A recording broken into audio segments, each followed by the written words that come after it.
I feel like y'all do the same thing to tall, dark-skinned men that y'all do to light-skinned women. Like, he just has to be tall and dark-skinned. And you're like, ooh. And y'all, like, completely disregard the actual facial features that are on the tall, dark-skinned man. The same y'all do to, like, light-skinned women. Like, she just light-skinned and you think she attractive. And no, like, you gotta, like, look at her face. Like, Ice Spice, if you look at her for too long, she start looking weird. Yeah. Literally. He says that in the midst of the debate. Or I thought the rules weren't no fact checking. What the like you already? Why would those be the rules though? But even if it was the rules or wasn't, what does that make sense when you're saying, "Oh, don't check my lies"? Like that's literally what he said. I don't know what was going on with Diddy, but this lawyer is standing in front of the number. Like he got the number behind him. He got the Diddy number behind him, going crazy on this nigga, young. AKA like the worst thing that could happen, and you're not coming back from it. Read between the lines, people. Everything happens for a reason. This feels like White Katrina. This is only interesting if you think that like they have weather machines. Earl Daggett, the ILA boss who pledged to cripple the United States, owns a 76-foot yacht, a Bentley, and gets paid $900K a year. He was acquitted in the RICO charges after the main witness against him, mobster Lawrence Ritchie, was found decomposed in a car truck in New Jersey. I feel like I like him even more. Like, this is my kind of dude. We didn't have to feel like a biological attack now. That's what it feels like. Attacked by nature, and now it's a bio attack. Your whole life is revolved around talking about other people's lives. What the fuck do you think your ass is doing on that podcast now? This podcast is sponsored by Graffiti Tax Services. For all your tax preparation needs, you can go to graffititax.com. We're going to put the link right here. It should be somewhere. And yeah, you can head to them for during tax season. And if you have any financial or tax preparation questions, head to Graffiti Tax Services. They're our new sponsor. Thank you to Graffiti Tax Preparation Services. That's it. Well, first off, I think we should start with congratulations to J.R. Smith. Shout out to him. Him and Candace Patton just had a baby.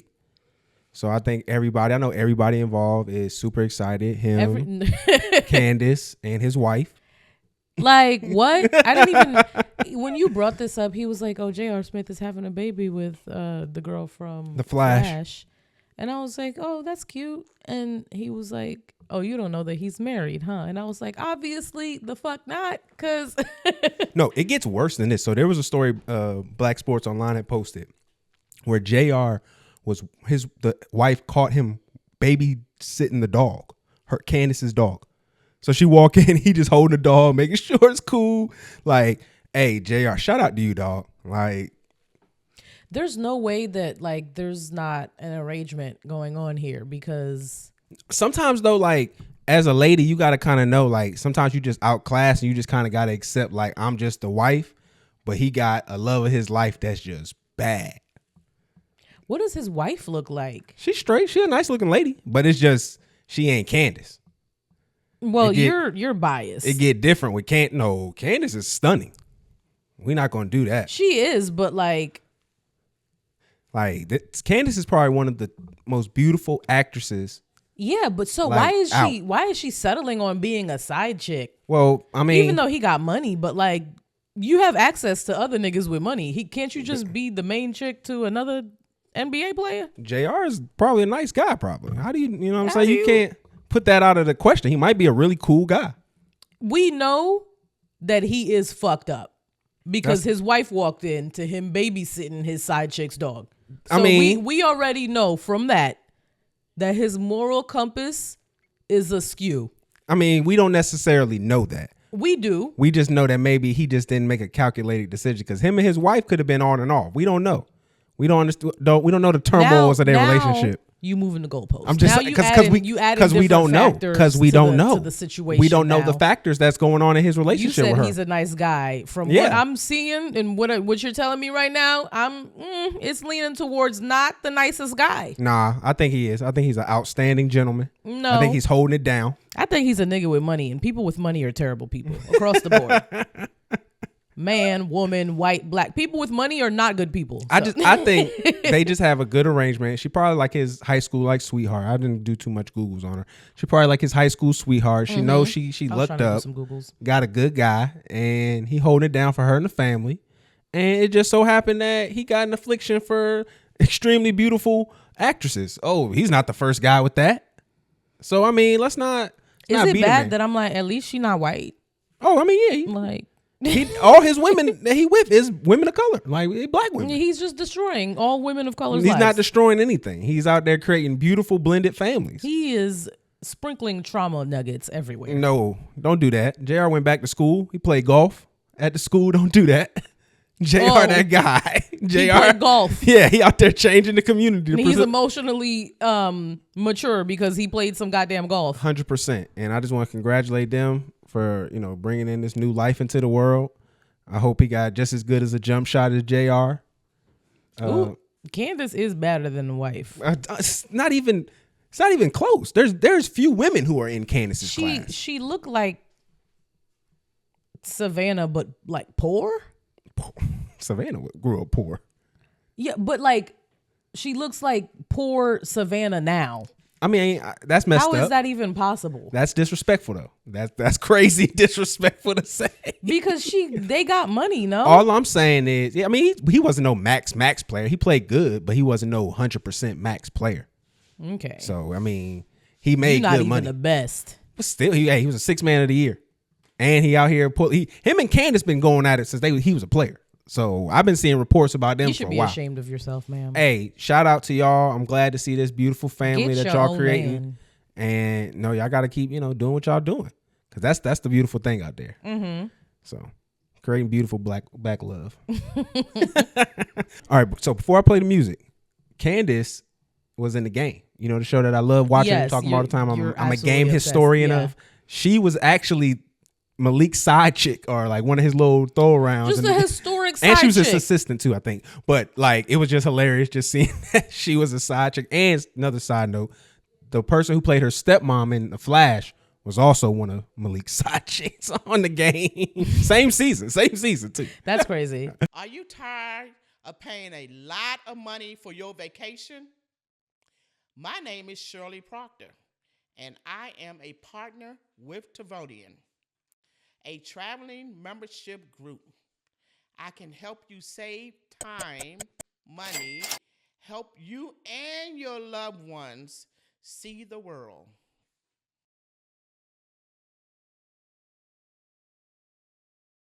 Said, tell Frank, leave the boy alone before he call out your head again. My God. You know what he said. You know what he said. Out of your mouth. That's hate. Every single That's episode, hate. yo. That's we can't hate. do nothing. I can't enjoy anything without this man being like, oh, but Drake, oh. I didn't say nothing. All I said was tell Frank, ask Frank should tell you leave the boy alone. Let's start the show. That's all, hey. Because you starting the show with glazing, and I don't like that. That's not the type of people we are at all. All right, you're now listening to Talk FNF TV. I'm your host, Rhetoric, and I'm with my lovely and amazing and sometimes a hater co-host, Miss Reality. Hi, I'm not a hater. You just started off with glazing. the hate. I didn't hate. All I said was just what the line said. Glazing. That's all I want. That's all I had to say. That's all I had to bring out. Bringing it up was glazing. I'm just keeping it real. What's on the docket? Well, I think we let everybody know we survived the storm. I think that should be important to note because this thing has been crazy. So Helene, right? Helene? Yeah. Okay, so Hurricane Helene. I think it's Helene. Might be. It's gone now. So she's dissipated. I think it was like a tropical storm, really, wasn't it? Yeah, it wasn't really a hurricane. Yeah, it was categorized as tropical storm. I think after the fact. Probably. It depends. Like the water has something to do with what names it, apparently. Like the temperature of the water or whatever. Yeah. We didn't get it too bad. Yeah, no, we were lucky. We were at. We were actually really fortunate. Like the tree fell down like right in the middle of the road. Yeah, but that's because we're not in Atlanta. Yeah. Atlanta got it worse. Like there was a lot of flooding in Atlanta, but we're not actually in Atlanta, just miscellaneously in Georgia. No, I mean, we're fortunate with a lot of stuff that happened, but I mean, like the storm that just came through, it just, like I said, knocked down trees, upset a lot of things. And then if you look up around the country, places in Florida, North Carolina have just been decimated. Asheville, North Carolina, they had like a levee break or something like that. Yeah, they even had So- floods in the mountain towns. Yeah, so like, they were the Appalachians were fucked up. Which how does that? But there are lower parts, so yeah, probably it's the water lower that goes parts. up and down and stuff like that. That's why they had those kind of dams up there, so those certain places can't exist. Yeah. The way that they do. So I mean, it's just crazy because like a lot of people are starting to do some research about what's out there in that area, and come to find out like lithium is like one of the biggest products in that area. So I found this video that I found really interesting that kind of broke this down a little bit. Are we putting our tin hats on? Oh, for sure. Okay, let's We just gotta. warn the people that these are tin hats. These are hey, I'm a tin hattian. You know what I'm saying? I got mine ready, prepared. Mine is really invisible. I keep it on at all times. Actually, if I'm being dead ass, I stay with the tin foil going on. But let me see if I can find this clip because this was really, really interesting about it. What he was basically talking about was all the reserves that was in the area, the fact that a lot of the mining that they were trying to do, they were trying to open it up more, and they were kind of being reluctant. Let me see, where is this at? I mean, if they're trying to mine more, then would a hurricane and like sediment settling and stuff, different places, would that not make it more difficult? Not necessarily, because in regards to what they were doing, they were trying to bring out, get the people were resisting. They didn't want the mining to expand. So here we go. I got it right here. Does not sit well with me. I think something's going on. So I decided to do some digging. So the first thing I find out is North Carolina Joe Anybody. has the richest deposits of lithium in the entire world. Yeah, lithium for like cars, batteries, all that. Then I find out they have the world's highest purity quartz deposits. And that quartz just so happens to be the world's supply for AI chips, microchips, and all kinds of stuff. We're talking a $530 billion industry. So this is where it gets interesting. So a company by the name of Piedmont Lithium is awaiting a state mining permit for a site in northern Gaston County. And Gaston County is completely flooded right now. The project was awaiting zoning approval because they were getting backlash from the residents and also city officials. And this lithium mine they want would be the third largest producer of lithium in the world. And they made a deal with Tesla already. Now remember the quartz? So in Spruce Pine, North Carolina, right next to Ashland, they are wanting to expand their mines even larger. And the residents aren't having it either. Enter the floods. People, these are mountain towns. It rarely, if not ever, floods in the mountains. I would know, I grew up in the mountains in Colorado, which means none of these people have flood insurance. I mean, the media is saying biblical devastation in North Carolina, AKA like the worst thing that could happen, and you're not coming back from it. Read between the lines, people. Everything happens for a reason. This feels like White Katrina. This is only interesting if you think that like they have weather machines. No, it's the thing is like this. It's not about weather machines. You know that storms and stuff are going to come around. What you do is you poorly plant the infrastructure. You make it so that when something does happen, this bad result is the cause. How long would that take? Not long. It's all you gotta do is disregard regulations or disregard or change regulations. For how long? For it's to happen? It just depends on what's going on. What's the conflict in the area? Just like what they do overseas. You assess the conflict in the area. What's going on? What's the best way to eliminate it? And then you create that problem. And it doesn't necessarily, like I said, these are essentially probably levees being broken, not necessarily water flooding like normal route, because like I said, it's a mountain town. So you could easily weaken infrastructure, don't have certain things regulated the right way, and just set it up so that when a problem does arise and we get our hurricanes that happen, tropical storms, that these things happen. They could have set this, this could have happened based off of a thunderstorm. All they need to do was the water to come out of that area. And now you flooded out the whole area, and now these people got to move, and you're doing the same thing that they tried to do in Hawaii. It's to me, it's not a weather controlling thing more so than it is taking advantage of areas that are prone to disaster. You know what I'm saying? You can track these kind of things that hey, this area has been hit this multiple times. Okay, what's going on? Boop, boop, boop. Now we just got a plan. So it's not necessarily like they got the weather machines. Like I think that's what people love to do and say, because that just sounds like, the craziest conspiracy. Yeah. But it's not. It's just doing poor infrastructure, not investing in certain things. So then when a disaster does happen, it is so rich to be able to be taken advantage of. Because a lot of these times if you think about just how things are set up, like oil and all that kind of things, like how it takes something to die, decay, millions and millions of years and all that other stuff. Like you have to think, okay, it has to be in an area that's going to be active in regards to thunderstorms, things dying, decaying, all that kind of stuff. So like our resources are largely in places that have disasters like this. Yeah, you know what I'm saying? Have to be. Yeah, just for them to, that's what kind of creates it over time if you kind of think about it. But no, I just think this is really crazy. I'm so glad we weren't affected in a real way because we could have easily been. We got trees around us. Yeah, like a lot of trees. Just so many stories of people's houses just being decimated just because a tree just went through it. And we got really lucky because the tree that fell only fell on our lawn, and my mom was like pissed off about. Yeah, it did mess up the lawn though. We just put down new grass. So yeah, I can understand. But like that's the luckiest problem to have. Oh, for sure. To a lot of people. Yeah, so I'm definitely empathize with anybody who is in kind of struggle. They had to put FEMA out there.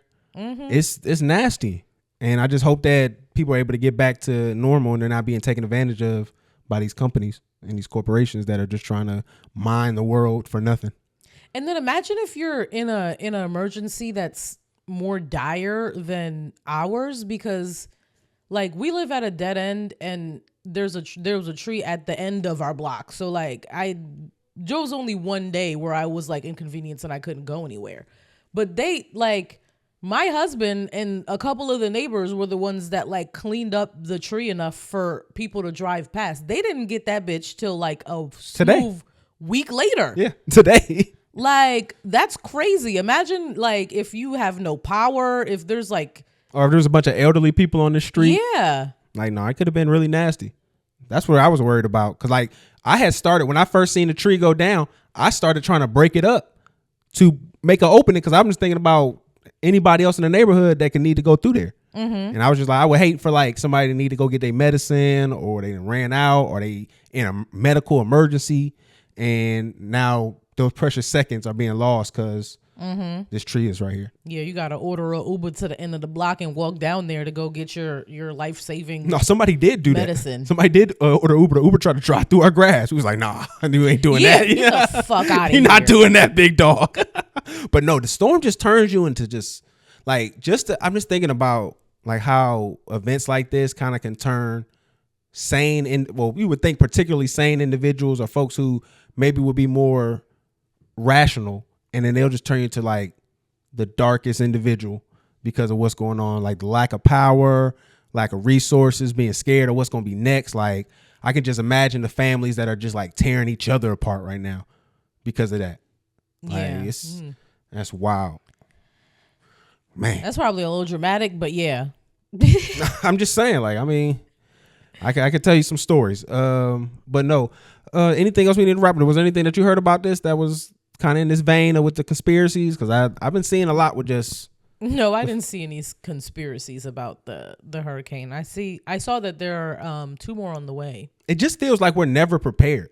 Every time these happen, and we feel like we know the whole trajectory of these, where they're gonna come at, and then every year we just get everybody is warned. People are told to evacuate, and then I can literally pull up like at least 7 people on TikTok who were like, oh, this isn't going to be as serious as they say it's going to be. And then we're like, holy shit, we're in actual danger. We should have evacuated. But some people don't know there are so many people who, like, if they are telling you in your area that it is dangerous, you need to evacuate immediately, then you need to fucking do so. Well, if you have the means to be able to do so, I completely understand that. But we know that there's tons of people who can't just evacuate. Yeah. If that's the case, then okay. But like everyone that I saw documents and like, oh, it's not going to be that bad. They're lying to us. I mean, I think that there is some people who do kind of like underestimate weather and like the impacts that it can really have. Mother Nature is not the bitch that you need to underestimate. But a lot of those people go through so many storms, especially when you live that close to the water. You go through those storms all the time. Like when I was down by Savannah going to school, we used to have storms all the time because that was just kind of part of the environment because we were like minutes away from a beach. Yeah. So you just kind of expect that kind of weather. You don't ever realize it's going to get that bad. I went to school and my dorm was like beachfront. Mm-hmm. And every time they told us to evacuate, the whole school shut down. They was like, go home. Leave your dorm. But see, that's crazy too, because some people that dorm is their home. You know what I'm saying? So yeah, there were situations where like that was. It just feels like these process that for like evacuating and just even the response to the disaster just seems so underfunded, so undermanned. Because I remember I used to work with this girl who used to work for FEMA, and she used to tell me like, oh, you should get into it. It's like, it's really interesting. You travel a lot. You're around everywhere. Like you pretty much drop of a hat and then you gone here.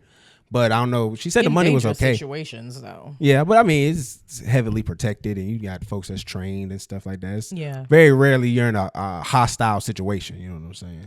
It's just like it's just more flooding and stuff like that. Not hostile in like there's like other humans, people attacking you. Yeah, but no, I just think it's just so undermanned and underfunded. And I think it's just sad because it's like it's always the bottom of the people.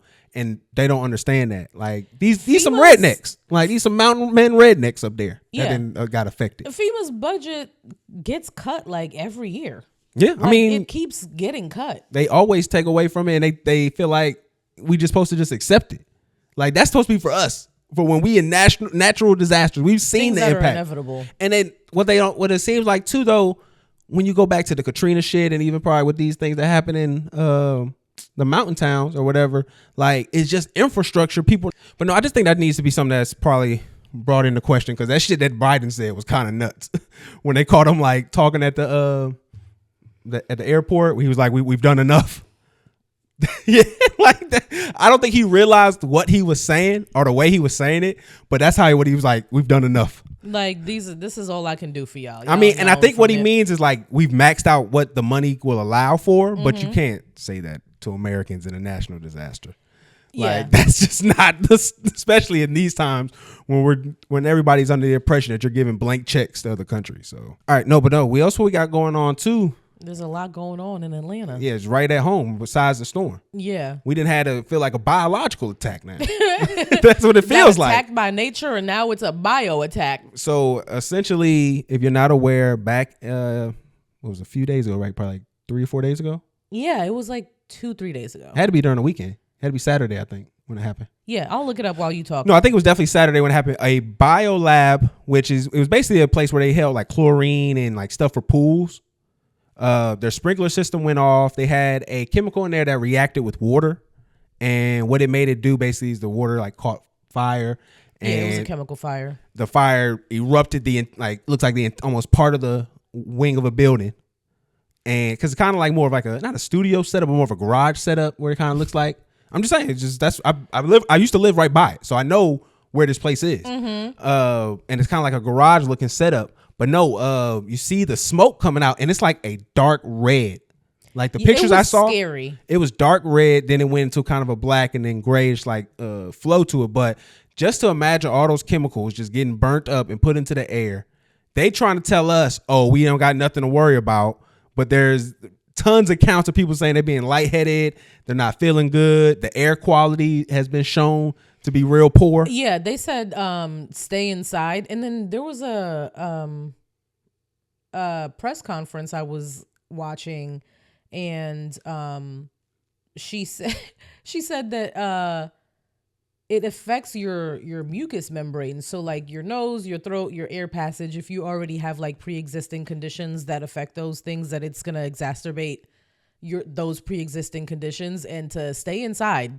And if you have an HVAC system that pulls air from outside, keep it off. So basically be hot as fuck in your house. Fucking suffer. No, they're just, it seems interesting too, because I have somebody that I used to work with, and I seen them talking about it, and they said that this same place has had multiple instances of fires or like just different emergencies there in regards to like different things going off and different issues, like 3 times in the last 7 years almost. And apparently it was like 2016, 2020, and now this year. What do all those years have in common? Election years. That is very interesting and telling. I'm not saying that they'd hit us with a bioweapon, that they trying to get all the people, because I will say last year, Georgia was a state that changed a lot of shit. Yeah. Georgia flipped normal. They was a blue state last year. A lot of those people are older black people in Atlanta. I'm just saying now, putting my tinfoil hat that's always on. Maybe they trying to get rid of them old black voters. See, you be hating on me. It's just so crazy because like they're not gonna die before November. Oh, why not? Like this is not like it wasn't. Granny on that ventilator going crazy right now. It wasn't something that was like so widely like that would work that well. Like first of all, you would have to have the pre-existing condition for you to be negatively affected by it. Have you seen Status Shock? That already takes a lot of people out of the running. This is the Bang Baby right here. This is the Big Bang that they did in Static Shock. This is what that was. They trying to turn the black people into mutants. I want to rewatch Static Shock. A decade and some change too early. Remember it was 2012. It's true. Remember it was 2012. We was all supposed to get our powers.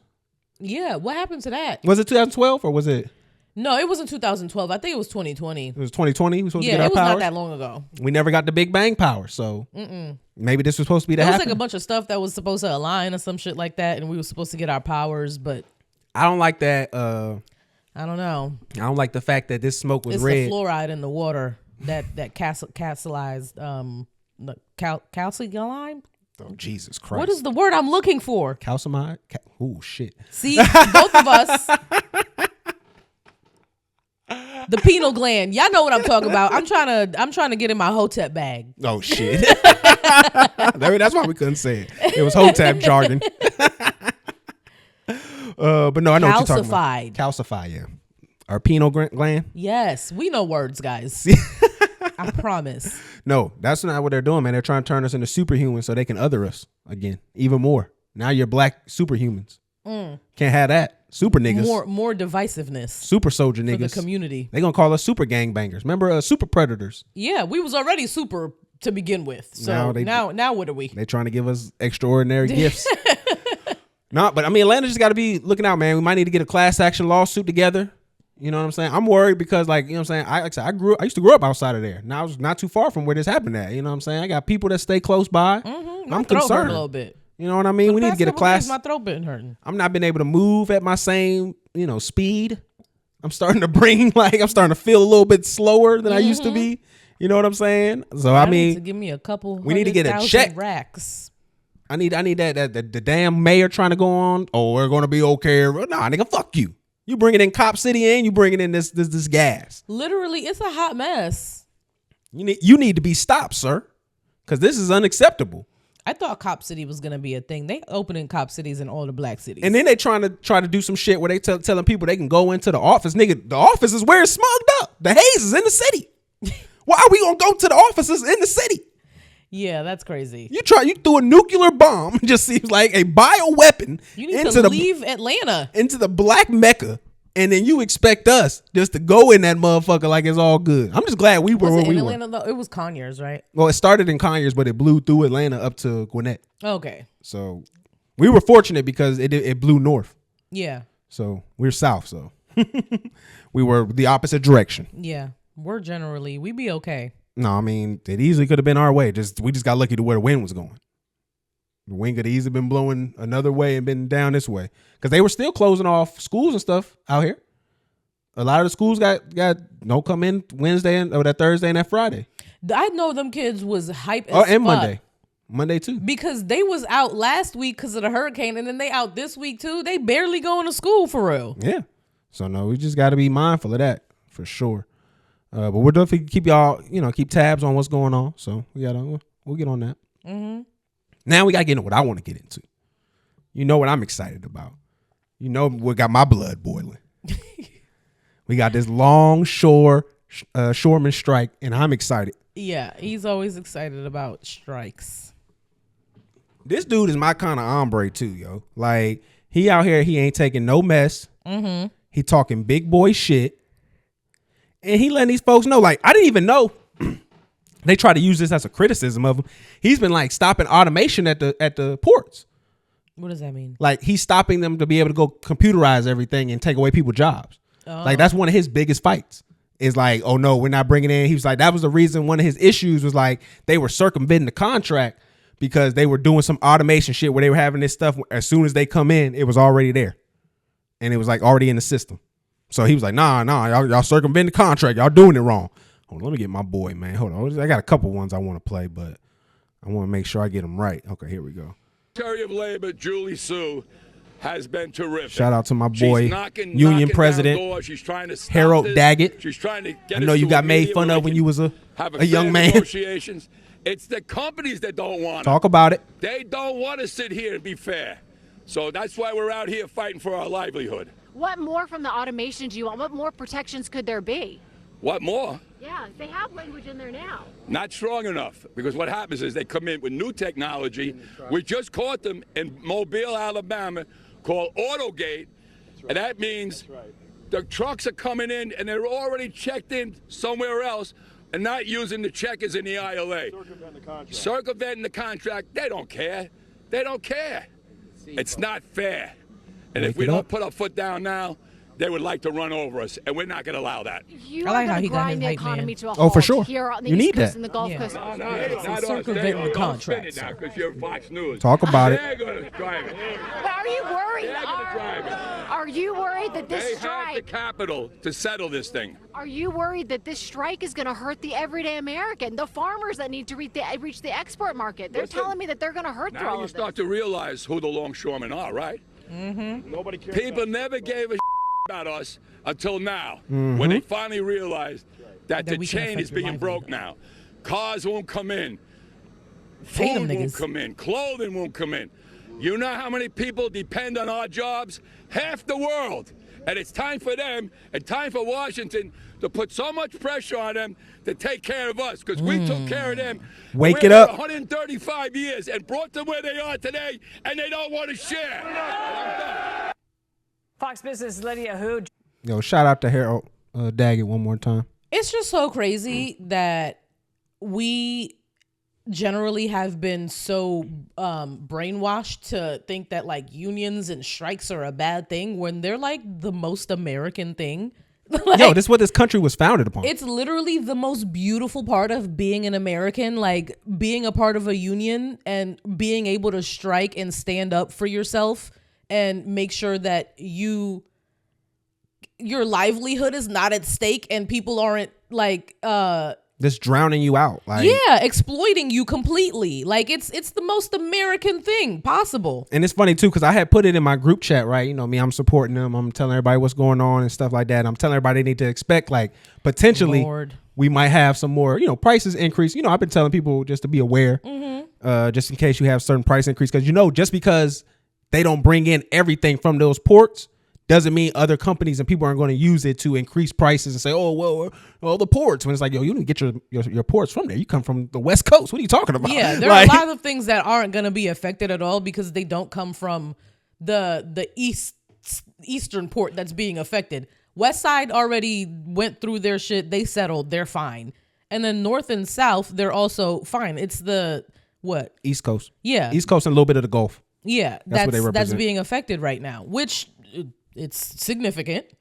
No, it's going to be a lot from going through. There's a lot of things that need to go out there that go Yeah. out that direction. It is significant, It's but it's going to be felt, but I think a lot of companies are going to use it as an opportunity to just increase prices off of the scarcity, like Yeah. like the idea of scarcity. It's like, oh, we're not getting our stuff in. If this becomes a long-standing problem, I think it is a very good opportunity for Americans to find local farmers and get your food from there, and maybe consider starting a homestead of some sort and growing a couple things on your own if you have the space to do so. Or and even if you don't, like, just being able to just find opportunities to be able to extend those things to other people, like getting those little what are the kitchens and stuff like that they have, or what's the little when they collect all the food for the community, what are those called? They're I don't know. I forgot what it's called too, don't but know they're basically what like food banks. Yeah, food banks. So Yeah. just the opportunity for food banks to be able to operate with those kind of company stuff too. That could be really good. But no, and we also have reserves of like a lot of things that'll hold us over for a good amount of time. But if this lasts longer than expected, then we will be affected.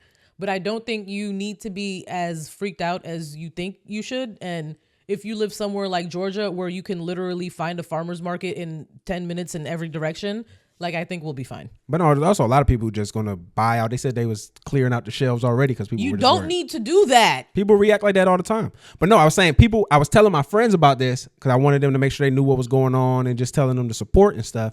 And so one of my homeboys, who they tried to at least assassinate this man's character to me, sends me this post where they says, Harold Daggett, the ILA boss who pledged to cripple the United States, owns a 76-foot yacht, a Bentley, and gets paid $900K a year. He was acquitted in the RICO charges after the main witness against him, mobster Lawrence Ritchie, was found decomposed in a car truck in New Jersey. I feel like I like him even more. Like, this is my kind of dude. Like, hey, the money wise, he represents a large group of people. So I'm not caring about that. If you're going to do some yachts and all that stuff, you're helping working people get more money. So I'm not upset that you make money off of helping people do that. He's not staying quiet and hoarding money for himself. And then you go into here with these RICO charges and saying he's associated to mobsters. Hey, I hate to wake it up to you. If you go back to the history of unions in this country, they have all been historically attached to the mob or some type of illicit crime.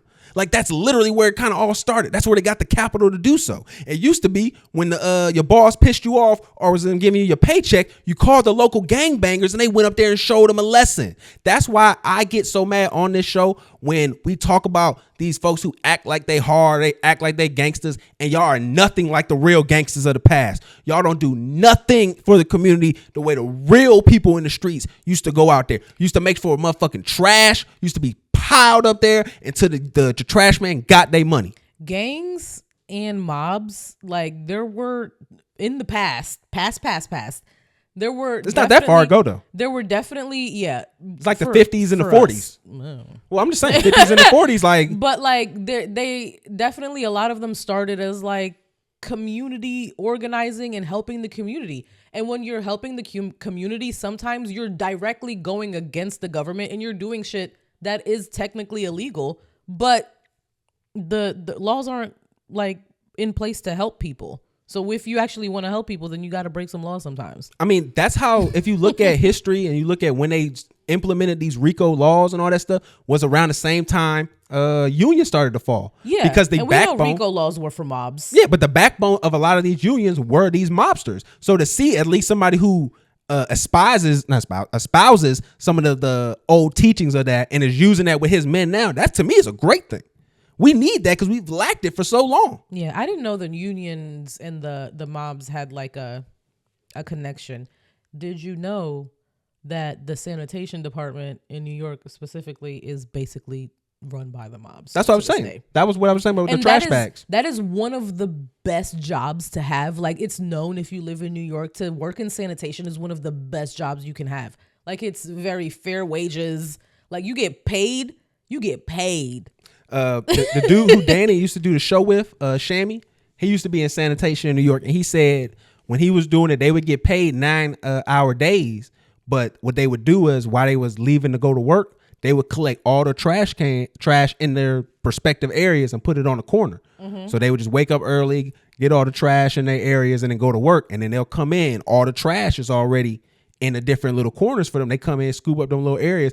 They work 3 hours. And they get paid for 9 hours. He got a whole day just to do what he wants. That's amazing. Did you also know that Eric Adams did a whole initiative where he gave New Yorkers trash cans? I saw that. Which made the rats situation worse. I can imagine. Now you're giving them a place to be warm at. Like, come on, my nigga. Research, please. We need alleys with dumpsters. That's the thing that New York is missing. There are no alleys with dumpsters that all of the trash can go in. There need to be designated spaces for trash, not just on the motherfucking streets.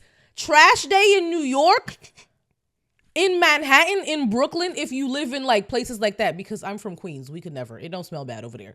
But in Manhattan, in New York, trash day, it smells like garbage in the entire city when I used to live there. Hey, but no, back to the union talk. They also said Amazon people are preparing to strike as well. Y'all should. It's a slave ship over there. For 100%. It's a slave ship. Y'all cannot even take breaks to pee for real. The folks that I know that used to work at Amazon was always stressed out. They was always saying that they couldn't get their production or whatnot. Like, it was just a situation that you were set up to fail. And I've worked in little factories like that. I used to work for a Walmart factory where we was in production. Them shit, they literally make production in a way so that you can't get it. Especially when you do it out here in the South, it's so bad because you don't have no kind of protections. You can't do no fucking, especially in Georgia, no fucking unions can't have any real power because you can't require the whole every time employer you to get do hired in Georgia, they sit you down and they're like, unions are bad. If Oh, for anybody shit. talks about unions, let us know. Tell, snitch. Like, I'm not, you know what? I'm just saying. We just tell you what our reality is. And they'll definitely set you up, especially down here in the South with that. But I love to see that. I wish more people could understand the importance of it. I think it's important on us to be able to do that with our platform, just to be able to speak on it, because this is real shit, man. Like, you deserve more. You shouldn't take this as them defying other Americans. They're showing other Americans how to stand up for themselves, and that's what's important. And we all should be doing that. Everybody should be going to their job and doing the same thing these gentlemen are doing if they're not getting what they want out of it. And that's just 100%, man. I'm just being that. That's just. It's also being a longshoreman is not the safest fucking job either. Oh, 100%. Yeah. It's a dangerous job. Pay the men. It's mostly men. Pay the people. And I think he said something really important too about how they looked out for him on COVID. I think it was more than just making sure products were still moving and stay afloat, because I don't know if y'all remember during COVID, but there was a lot of discussion about how stuff was just sitting on boats. Nobody was moving nothing. Nobody was taking anything off. We had the products here. They were just, nobody was taking it off the boats. And do we know that maybe he was doing that because he was making sure that it was happening for a certain reason? Because he said specifically in this, we held y'all down during COVID. Mm-hmm. And I think that was more than just a shot at saying that to the American people. I think that was more so of a shot at, the companies and the corporations on maybe they kept a little hush hush for them in exchange for a big payday when the inflation and all that shit picked up for it. I don't know. Because he said, man, y'all, we ain't talking about millions no more. We talking about billions. Mm-hmm. But I don't think that's cool that they're still operating with military funds. I don't like that. They're still moving the military products and stuff like that. I don't think that's cool. I think they shouldn't be doing that. Mm-hmm. I think y'all should do a full stand on. I know this was built on, being for America and all that other shit. Fuck that. If they not respecting you, don't respect the military either. I feel like they seem much more like tyrants if they're not doing that, because there are a lot of people who view the American military as the heroes. Well, I mean, if you're doing military shit, then you also got to think about medicine. If they do that, anything that's priority, because now why are you gonna say just the military gets priority? What's in each? That's what I'm saying. So so now that you're making this special exemption for the military, what about all the people that's sick, all the people who need it? Like, yeah, fuck those people. That's, to me, that's fucked up. We might as well just say a strong line against everybody. Say fuck everybody until we get our money. Even the military. But I get where they're coming from too, because they need a leg to stand on. I mean, I don't think the military is gonna be the one that's gonna help them. Definitely not. The military don't have nothing but the military. So I watched the debate with Walls and it was JD Vance. Yeah, he's just such like a nerdy looking, like he's like the frat dude who's only there because he's a legacy and he don't fit in at all. Mm-hmm. Like, he's the one that's always saying the weird shit, always like making the girls like want to leave the party. Like, he just gives me those vibes all the time. He's just around because his dad wrote a big check. Like, his whole vibe, when I watched the debate this morning, I watched it this morning because I didn't watch it last night. But when I watched it, it was like, he was like the dude who would get pissed off if she woke up off the roofie. Like, oh, you're not supposed to wake up off the roofie. like that's just how he gets. He would just been so insulted. Also, he fucked the couch. Like, whoa. I just need to, like, every time we bring JD Vance up, like, I need to let y'all know he fucked the couch and then wrote about it in a book and then had it redacted from said book. But then he thought it was okay enough to put in a book. Continue. Overall, I don't think Walls did anything too impressive during it, because they did catch him in some little discussions where they said he misspoke or regarding like the team square or whatever, him being there. But like JD looked in China. Yeah, he said he was there that spring, but actually he was there like later on that summer. Come on. But he did say he was like he did say he viewed some of the riots and stuff that was still happening out there or whatever. Yeah. But it was just a misspoke according to what he said. But JD just looked way worse. Like, there was one point where he brought up the Haitian thing again, and it wasn't about the dogs. It was just about them being in the country. And just leave us alone. When did this start? And then the speaker corrected him and was like, the Haitian people there are legal. Like, they're legally allowed to be in the country. They've been brought here through certain channels. And he goes, Oh, I thought you guys weren't supposed to fact check me. Literally, he says that in the midst of the debate. Oh, I thought the rules weren't no fact checking. What the fuck? Like, you already.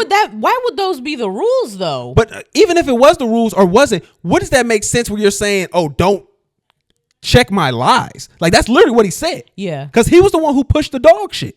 He was the main one pushing that dog shit about niggas, lies. and he knew it, and even said he found it wasn't that it wasn't true, it wasn't real, whatever. But still, we got these migrants. But like, for you to say that, and then your response to it is to talk about an app that helps people seek asylum, meaning that they're still here legally. They're not here illegally. They're documented. Mm-hmm. Like, the point that you're trying to make there is just like, oh, it's so easy to get into this country or whatever. The point of illegal immigration, or the reason why it's so problematic, is because these people are not documented. If we have documentation of these people here, they can be monitored. And then this idea that they're like affecting the economy just far isn't true. Like, this guy just went up there and it was just so ridiculous. Like, everything he went to was like, oh, how are we going to help housing? Oh, mass deportation. Get them all out of here. There's not like are the illegal immigrants the reason that there are no homes available, or is it people who are citizens who are no the illegal immigrants that can't get a loan from a bank? They're definitely the ones out here buying up all the houses. Like, come on, you have to critically think a little bit more and not just let these trigger words get you angry. Walls did talk about the corporations being able to buy up the single family homes and stuff like that, but again, Vance didn't want to address that. He kept that mum's the word on. He was like, well, those things do happen. I agree. That was another thing too. They were agreeing on a lot of stuff. So that's why it wasn't really an interesting debate. The thing about Vance is that if you go back and you look at his rhetoric before, it was the complete opposite of what the fuck he's spewing now. Yeah, they called him out on that. So of course he agrees with Walls on a lot of stuff. I feel like this is probably just like a thing that he's doing because it gets you further to be divisive than to be a rational thinking human being. No, on two of the questions they went at him was like 2 times that he was like so vehemently against Donald Trump on policies, and then he just came with like half-ass answers about why he switched up on it, which is really just because Donald Trump picked you and now you're gonna stroke his dick. Like, yeah, that's the only reason why you're doing it. Like, it's not even you're weak. You have no spine, and you let your morals like crumble because now you're in the spotlight and you have an opportunity to make more money. It's kind of just ridiculous with him too, man. Like, I don't see where he inspires. Like, Pence was way better than him. Pence, he had a code. I'm not going to be going around women alone. You know what I'm saying? Without my wife, no elevate. Pence had a code. He was a man of logic. There's that thing though. I don't know if it applies for vice presidents, but like, there's a thing. Like, can you get a beer with this guy? Like, that's an important thing that I think happened specifically when Bill Clinton was in office. But like, you had to be cool. So like, I think that's why Pence wasn't picked again. Also, Trump is fucking crazy. No, like, he's stupid. He's irrational. He does things that don't make sense. No, Pence wasn't picked again because he didn't try to help Trump steal the election. That's why he didn't get picked again. We'll get into that next. Yeah, in just a moment we're going to get into that. That's why Pence isn't around. Yeah, because okay, so if you talk about a candidate Pence was too rational. If you're talking about a candidate to have a beer with, Vance is the guy that you get a couple bars and you break them up and snort them with. Like, that's who Vance is. He's the one you get some pills with, break up the pills with, and snort them with. That's who Vance is. I'm not trying to do. I'm just telling you what kind of nigga who he is. Vance is the one that you like tell the wrong location to the party. Yeah, and then like be like, oh, my bad, like miscommunication, but and then just keep avoiding him. No, like, Vance. You don't try to party with him at all. Vance reminds me of all the white kids I knew that knew where the pills were like all the time. Every time it was time to go out and go crazy. Vance is the guy that you got to get like all those cool little things that they have now to put over your drink for like roofies. Because he's gonna try to roofie you. Nah, Vance is the dude that like everybody's like talking about the football game or whatever, and he don't really know much about football, so he just says like some arbitrary like, "Oh, you seen Taylor Swift at the game?" Like, he's that dude. Why do they have the camera on her so much? Yeah, he's that guy that has to put that kind of comment out. Yeah, like, okay, we're at a bar, trying to get actual vagina. Vance is kind of like the dude where he sees his boys like talking to like the pretty girls and stuff, and he's not getting no attention, so he like goes dick checks them. Like, oh, go ahead, bro, watch a dick check right in front of the cool girl. That's who Vance is. Yeah, like and Vance it's is so that dude. apparent that your dick is little. But Walls, I'm not a beer, but I would smoke a blunt with Tim Walls. Yeah, Walls might do a bowl with you. Yeah, he would definitely do like a gravity bong situation. I could see that for him. And then he would like completely just die. What I was looking at, they were saying that a lot of people were actually really impressed with Walls, or they liked him a lot better in comparison to Vance. So because he's a way more likable human being. I mean, it's not hard. He reminds you of your fun uncle. Yeah. Or grandpa. And Vance reminds you of the creepy uncle. Creepy uncle. Oh my God, I had one of those. Oh. Yeah. No, he never got anywhere near me. Well, that's good. Yeah. I'm glad you said that, because that's what people would assume. No, he That's never. usually. I just got creepy vibes from him. So I avoided him from the first creepy vibe I ever got from him. And I never interacted with him ever again after that one time. All right, well, let's talk about Vance's boss, because we got some unsealed documents. So the judge in Trump's trial has unsealed 165 pages. Yeah, and at this point, I feel like it's too early for everything, because the articles I read didn't. Nobody's reading this whole thing yet. Yeah, nobody's read the whole thing yet. But the notion says that after the election, Trump claimed ballot fraud without proof. His private operatives sought to create chaos rather than seeking clarity at polling places where states were continuing to tabulate votes.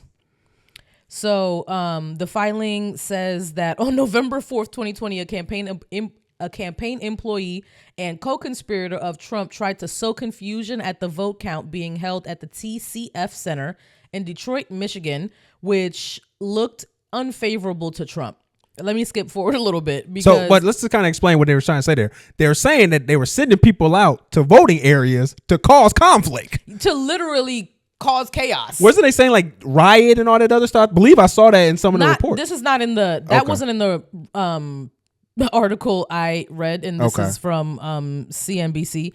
But the colleague of the, wait, hold on. Okay, the colleague of that unidentified campaign employee told that person that a batch of votes appeared to be heavily in favor of Joe Biden, and the employee said to find a reason it isn't. Give me options to file a litigation, even if it's bullshit. Okay, so here it is right here. That was part of it said. So when the colleague suggested that, this is what about the Detroit thing. When the colleague suggested that there was about to be unrest and resentment for the Brooks Brothers riot, a violent effort to stop the, Unless reminiscent of the Brooks Brothers riot. Oh yeah, unrest. Oh, I thought I said that. A violent effort, because like it's so fucking small. A violent effort to stop the vote count in Florida after the 2000 presidential election. P5, so that must be a person's name. Responded, make them riot and do it. Yeah. Like, what are we talking about here? Numerous examples of Vice President Mike Pence like trying to gently convince Trump to accept the election loss and to try to convince him that this is not a complete defeat. This is just like a temporary setback and you can run again. And then Trump replies, well, 4 years is just so long. It's just such a fucking long time. He's such a big bubbling baby. Like 4 years is just so long. I'm just going to completely rattle our country's political system. I'm just going to just start a revolution against my own country. But hold on. They also had your boy, Rudy Giuliani. Oh, he was in yeah. Here. So they said Trump sidelined his campaign legal team on November 13th, putting Rudy Giuliani in charge because he was willing to lie about the election results. They knew that he was slimy, which every New Yorker knows that Rudy Giuliani is slimy. So essentially, this is 165 pages of evidence showing that Donald Trump was trying to do a coup on this country. Yes. And I don't care about the felonies. I do kind of care about the sexual assault things that he shouldn't be a president because of that. Kind of. Yeah, I do. I do care about that. I'm just saying. You said you kind of care. You definitely care. I'm saying I care about in regards to being a president. I feel like a country. If you want to vote, like you putting kind of. I'm just saying if you want to vote a felon or you want to vote somebody who's committed assault as a person that you want to vote for your leader, so be it. That's your right to vote. But to do somebody that was a fucking traitor, like, are we serious? That's something that doesn't even compute in my brain. We have somebody who's literally here tried to set up a mini coup. Obviously, it was like a short bus coup because he wasn't prepared in arming people what he had to do. But he was trying to arise enough static that he could stay and remain president. He set up electorals. He was sending out false ballots. He was telling people to lie. Like, it's literally written down. People have evidence and statements of this man telling him to lie. How was he allowed to run again? Because of now what the Supreme Court is doing. They did that. The Supreme Court that he put in that the thing, if you are in president, this is the reason why they won't be able to charge him with some of this stuff on here. Because that when you're president and you're doing things, those actions are presidential duties and they can't be used to, charge you for and those. if he's elected again, he can just dismiss these charges. He can just force the Department of Justice to dismiss these charges. This was he's going to try to get rid of the Department of Justice too. So like what? So that's this part is of his literally that movie. You didn't watch it, Civil War. I mean, he's definitely trying to spark up like a certain group of Americans.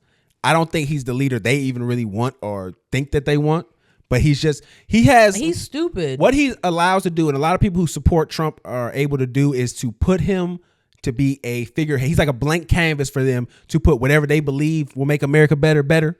And he doesn't have to live up to any of those things. He doesn't have to espouse any of the rhetoric that needs to be aligned with it. He can just say whatever because you just automatically associate him with something better than the old guard. Mm-hmm. Even though when you look and do the digging, and I hate saying this because again, it was even part of the debate. You could just see with how much they agreed. These are two sides of the same coin. Trump just is not trying to pay a certain group of people in the middle of it, Like, that's really all it is. That's the only really difference. They're going to bomb everybody half the hell the same way. They're going to put money into the police pockets until they can fucking... They're going to put money into the rich people's pockets. Yeah. That's what I hate about American politics, for real. It's just so stupid. And the majority of the people, like, we're going to get fucked. But that's why I feel like... Who's in office. But that's why I feel like the January 6th shit is just so important to make a distinction when it comes to him. Because this right here is just an egregious... like act of just trying to take away democracy. And again, you can make that argument for Kamala too, because she probably shouldn't be where she's at right now because we didn't vote for her to be in her position either. She just took over for Biden. No, but we don't vote for who is running. No, we don't vote when it's the president that was already in office does it. But when there's a new president, people supposed to be like a new person running for office in that party, it's supposed to be primaries that we have. We're supposed to vote for the person that's going to run for that DNC. Nah, that didn't happen here. They just elected her into, they didn't elect her. They just pushed her into, they just nominated her for it without any kind of vote. Nobody got an option of choosing. They just pushed her into it. See, I'm not 100% clear on that. So during the process, we're supposed to vote for who gets the nomination. Mm-hmm. So just like when Trump was doing it. Trump was going against RFK and all them other people for the Republican nomination. But it's like what? But it wasn't as many this time. Is it not like a voting process that's popular? Because when do you there's no voting day for that. What ballot do you fill out for the primaries? Yeah, they have primaries that you come out to. Your primaries for Georgia, for all your state. Oh you my go God, out for your you're right, 100%. I'm not a citizen. I don't be voting. My bad.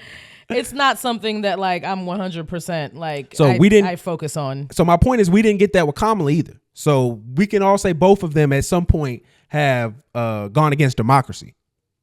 But I think his is a little more egregious when you send a horde of crackers to the Capitol. I think it's not as egregious in the foundation of it because Kamala didn't make that decision herself to push herself up.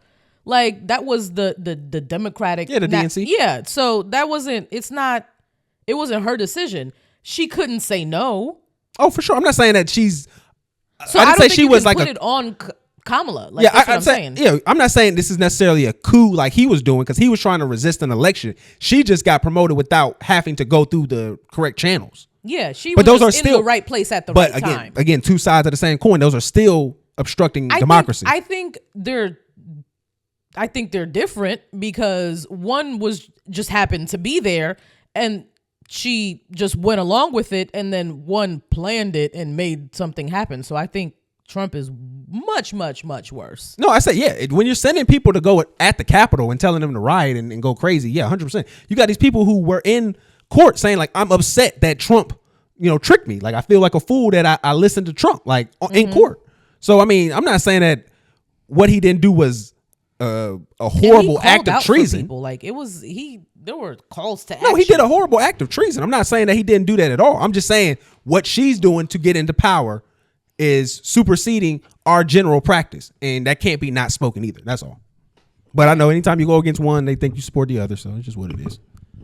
All right, man. It's that time of the show, man. Diddy talk. Again. I mean, the allegations just keep coming out like a fucking floodgate. Yeah, no, this man's crimes are egregious. I mean, after the last show, we had the woman go up there with the other lady who talked about, who kind of like reported and detailed the assault she, had with Diddy. You remember the light-skinned lady? She's like Hispanic. She was with a white lady on stage. Yeah. She was on a white lady who was a lawyer. Then you have another lawyer who's like, hey, we got a Diddy line. So, if you want to call up and tell us who, if Diddy assaulted you, call us up. They got like 2,500 calls. The Diddler hotline. They ended up getting 120 people, accordingly like 50-50, men and women. So it's 60-60 for the 120 people who they have so far on their team. Like, they are setting Buddy up for the super lineup. It's up. And these crimes go back like 25 years. Like, this is decades of being nasty. So apparently right now they haven't filed anything. This is kind of like a tactic. I guess he gave him 30 days to settle with them before they put everything into like public record. How much would he have to come off to settle for this many people? It depends. I mean, this is the same dude who was suing with Deshaun Watson with the freak boy allegations with him and the massage therapist. So this is the same attorney who lined up like those 20 women that went at him. So he is familiar with what this kind of operation entails. I just want to say this in case it's true. The blind item said that Young Miami about to be indicted. Oh, wake it up. They said people know that the dude, hold on, let me see if I got the clip right here. The dude said it's up for niggas. He said it's up. The feckless and cowardly keyboard warriors love to attack. We know what we're up against. I think this Diddy lawyer right here. Blindly. No. This is the lawyer who's going at Diddy. The prosecution just said keyboard warriors? No, not the prosecutor. This is the guy who's rounding up to 120. It is what it is. Okay. So we will press on. Prosecution. As I said, our law firms have been retained by 120 individuals at this point to pursue cases in civil court against Sean Diddy Combs. You should know, in this group, it is evenly divided between males and females. There are 60 males and 60 females the who ages have are crazy. Joined us to pursue these claims as plaintiffs. In this group, 62% identify as African American, 30% are white, and the remainder are Hispanic or Asian. The victims are from more than 25 states. The majority are from California, New York, Georgia, and Florida. I don't want to focus on the ages of these victims. This when it get nasty right here. When you talk about the ages of the victims when the conduct occurred, it's shocking. Our youngest victim at the time of the occurrence was 9 years old. Oh my God. We have an individual who was 14 years old. We have one who was 15. 25 of the 120 individuals who are plaintiffs in these cases were minors at the time of the acts complained of. The time frame of the acts complained of is very wide. The conduct at issue spans from the years 1991 all the way till this year, 2024. If you wonder why there are so many alleged victims, that's your answer. We're talking about more than 25 years of this type of conduct. Now, although most of the victims who have stepped forward were victimized after 2015, this has been going on for a very long time. Now, What happened in think about the fact 2015 that like made Diddy mad flagrant and like ramping up his crimes? I don't know what was going on with Diddy, but this lawyer is standing in front of the number. Like he got the number behind him. He got the Diddy number behind him, going crazy on this nigga, young. But I feel so bad for that 9-year-old story because I heard some people talking about what he said with that, and the 9-year-old story kind of goes up, and this is all alleged or whatever, but they had took them to a party. Like he was doing an event with P. Diddy. They ended up taking away because this is somebody who was like coming up in the industry or whatever. He's trying to come up in the industry, a child star, like or whatever. Lil something, right? Like a child star or something. Yeah. And they took him to a party where he was into like, they claimed he was like passed around by different people and all this other stuff, like horrible stuff to be like, how old? You were what? Like it's insane. Like the gruesome discussion, like that. Well, when they better pay these folks up because if the Cassie shit got shit sparked up, you telling me there was a 9-year-old being passed around? Yeah. Oh nah, y'all niggas gotta go. There were other like teenagers that people were alleging were like Usher when he was younger and Justin Bieber around that time when he was hanging around Diddy. Yeah. So and we'll see. And Kim and Aaron Carter. And yeah, we talked about that. And Kim Porter with the book. The dude who wrote the Kim Porter book, who said he has her memoirs and archives. And this nigga said he got video that he's turning into the federal government. He was on Art of Dialogue. He did an interview with him, and he was breaking it all down, saying like, "Yeah, I'm going with this." I still think he capping a little bit, but yeah, I still think he capping because he's doing interviews. Yeah, I think he's being a little flagrant with all this, but he's saying he got videos and stuff he didn't see. He said, he said he's done this before or whatever, and so he's not going to just release everything all at once because it would destroy our understanding of the music industry and the people that we know and care about and all this other stuff. I feel like we've been slowly since R. Kelly learning that these niggas is nasty and the music industry is definitely not what we think it is at all. And then our girl went on Piers Morgan. Why there's no vindication Jaguar, for me? Jaguar, right? Because for 4 years, I've been screaming, not just Diddy, but Diddy and Jayz are monsters. And the victim-making machine something kept about going Jayz on. today. Jayz has been notable by his silence since these charges were brought against Diddy. Why do you think that is? Because that's what he does. He starts little fires everywhere, forces everyone involved to go and carry water while he sneaks away without a response. That changes now, Sean. You must respond. You have no choice. Harvey Weinstein, Jeffrey Epstein, Robert Kelly, Sean Combs have one person in common, professionally and privately. Sean Carter. This has been a fist of tyranny that has been punching through our culture and our society for decades. It must stop.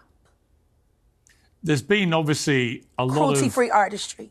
Right. There's been a lot of rumor mill about what has happened in the rap world. A lot of allegations that the misogyny in the lyrics clearly was based on a general misogyny towards women away from the music. And that clearly seems to have been borne out by these charges against Diddy, which if he's found guilty of all this, he's never coming out of prison. How dangerous do you think? Thank God. How dangerous do you think he is as a person? I think he's one of the most dangerous people I've ever met. A lot of people have been questioning, well, she doesn't really know him. She has no knowledge of him. She doesn't have a picture with him. I'm smarter than Claudia Jordan. I would never take a picture with the devil. Everyone knew he was the devil. He's been the devil for 30 years. He's been covered and protected by not only Clive Davis, but Lucian Grange. Oh, shit. Don't bring Drake into this. He was selected to be the demon that he is to keep the culture in line so the industry could continue to rape it for all of its precious jewels. We have too many lost. The list of lost is ridiculous. And everyone knows Diddy was selected for this job. Wake it up. Hey, man, I love it. Jaguar Wright, when she start talking, she do that little slow pause talk. That shit get me going. I feel like I need to believe everything she says when she do that. When she do that, what we're going to do is we're going to stop the black evilness coming from these men. I'm with it. I'm sold. She could sell me anything when she talk like that. I'm excited. I know I shouldn't be happy, because that a lot of these guys are associated with atrocities, and they even said oh, this nigga Jayz about to go down because Whack 100, was it Whack 100 or Suge Knight? Somebody said basically confirming he was messing with Foxy Brown when she was 15 years old. Yeah. So I mean, it just feels like this empire that they have built off of being vile, being just degenerates. It's just coming to an end, and I'm excited. I love to see it. Sexual deviance. I just love to see this happen, man. I love to see this burn. It's time. There have been rumors about how old Beyonce was when she started dating Jay-Z too, and was she groomed and things of that nature. They both lost a couple million followers between the two of them since Diddy's been indicted. There's been a lot of Beyonce hate on the internet, but I feel like people were just waiting on something to hate her about. So what are you saying? You heard about Jay-Z?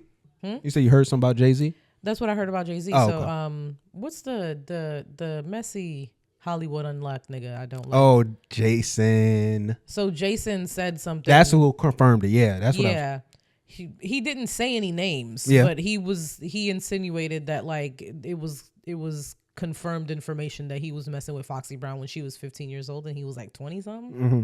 So, and there's always been stuff about him and Beyonce when she alleging that she was 17 when he first started. But that was way worse though, because he was almost a 30-year-old man. Yeah, it's different. You 20 and 15, that's 5 years.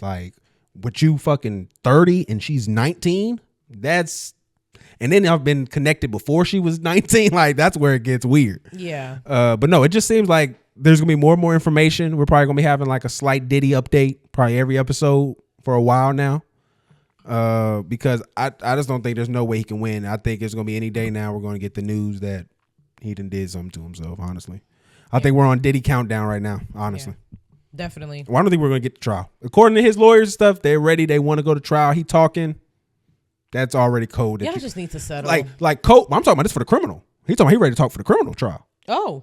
So I'm telling you, when they start saying those are code words to you about to get off.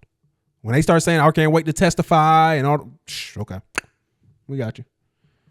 It's over with. Yeah, because they were saying that there's a bunch of footage that Diddy had a bunch of blackmail on people, or allegedly Diddy probably had a bunch of blackmail on people. The prosecutor, the prosecutor said people know. Like you said with the Young Miami thing, the prosecutor said the people know, and we're going to get you when it's our time to get you.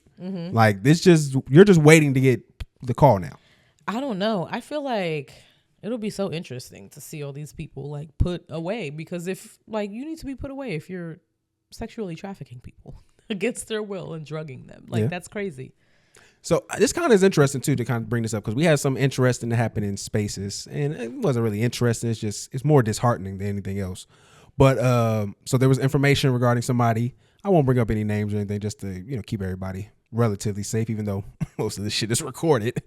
But there was just an individual where some of his past had got revealed because he got into a conflict with another space member, and it came out that there was some domestic violence history, and there was a lot of things just revealed, old information. This space member that he got in the conflict with, bitch, you a cold bitch. I don't want to get on your bad side at all. I was like, she did what? Well, see, no, the thing was, it was a coordinated attack in the greatest order, because this individual is known to be kind of very respectful, at least on the spaces, of black women. So the first thing she did was she released a picture of him with a white woman. Yeah. An old picture of him with a white woman. So already bunny hopper allegations arise. Destroy his image. Then she goes out and she puts out more information about potentially him being in domestic violence situations. Makes allegations about being able to do a police report and bringing all this stuff out. And now you're showing him as being a violent individual.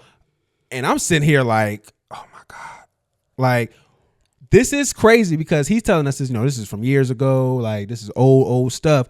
But in the same token, it's like we're all content creators, and if our brands get bigger, does this moment? That's what I kept thinking about as content creators. And I was talking to this even with Danny too, because he was in the space with me, and I'm just like, do we have to worry about now looking like we're enabling something, even though we're not? Like we're just all here to have conversations about the things we like to have conversations about, and now your history, even though it's older, and that's what a lot of people are trying to use, like, oh, this is so old, like you shouldn't be doing this. And I just felt like it was a lot of capping. How old was it? Like he said 20 years. But I think this is just a lot of capping with some of the people trying to say like, oh, we shouldn't be using personal information to defame someone. Because that's the best way to defame somebody. 100%. And then also, if this was a different action, and I'm not putting this on this gentleman at all, I'm just saying if this was a different action, like involving children, and this happened 20 years ago, do we have that same empathy? I don't think so. So why wouldn't we have that for women that were victims? Yeah, because we hate women. And then it made it. Y'all hate women. And it My did. bad. No, I don't. Well, and I think what really made it difficult was, even though again this is your past 20 years ago, you feel whatever you way about it. When he was on the conversation and it was being like a spotlight put on it, he didn't sound really empathetic in the moment or anything. And again, maybe you shouldn't have, because you at what age do you learn that putting your hands on a woman is not okay? Well, I don't think that was bitch ass nigga. Like regardless of how long ago it was, you should have known that you don't do that shit. Yeah, and I'm not saying that he should get a pass for that past for what he did in the past. But what I'm saying is, are we enabling something, or is he a different individual? Do we still get affected by that as associating with him? Because we know the story, and this is kind of what I'm leaning up to. We know the whole adage of every woman or everybody knows a woman who's been assaulted, but no guy knows a man who is the offender. Mm-hmm. You know what I'm saying? Mm-hmm. So it's like, how as men would you think it's appropriate to see them operate in a situation where that arises? An individual. If it's that long ago, you forgive, but you don't forget. You're still going to be worried. You're still going to keep your eye on that nigga. You're still going to be. But I mean, this is internet stuff, so it's not like he next to us. That's what I'm saying. Like, it seems to me. But you're still going to be wary of his character. When he brings shit up, like when he spews specific rhetoric or when he takes a specific point, you're going to know that in the back of your head, and you're going to process it differently from him, because you know that, like, this is not a solid nigga at all. And it just has a lot of things that's weird, because it's like, you don't want to exile somebody because it's like, this is not a cult. This is not like I would exile you. Well, that's where it seemed like a lot of the women were okay with that kind of action, that were against him, but they also had certain reasons to be against him. They were at odds with that individual.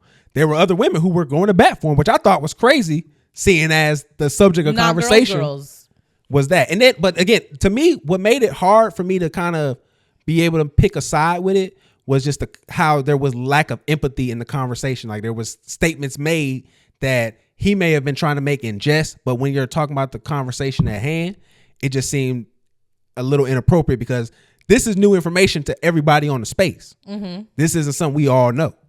Like, this is new information, and we're all learning this in real time. So you can't expect people to now assimilate to that idea of you, who you were before we knew this information. Like, you've added a new ingredient into the recipe. Yeah. So now you see him. I mean, it's just, there's more information to it. I'm just saying, like, I would see him through a different lens moving forward. Mm-hmm. I mean, I can see that. White beater colored glasses. White beater colored glasses is sick. Oh man. So do you think we should like excommunicate him? That's what you feel like we should do? Well, I'm not ever in these spaces. I don't claim to know the nuance of what's going on, so I don't want to tell you what the group should do when I'm not in the group at all. But I feel like y'all should definitely keep an eye on him, and not like keep an eye on him to make sure he doesn't do it again, but like listen to him and see like where he leans on specific stuff. I mean, but the funny thing about it is, and why I think it even hits more what the person was trying to do, is he's more of a panderer. Like, he panders to things. He's more like a shits and gigs kind of guy. So like, that's where it's just kind of, those niggas be the worst.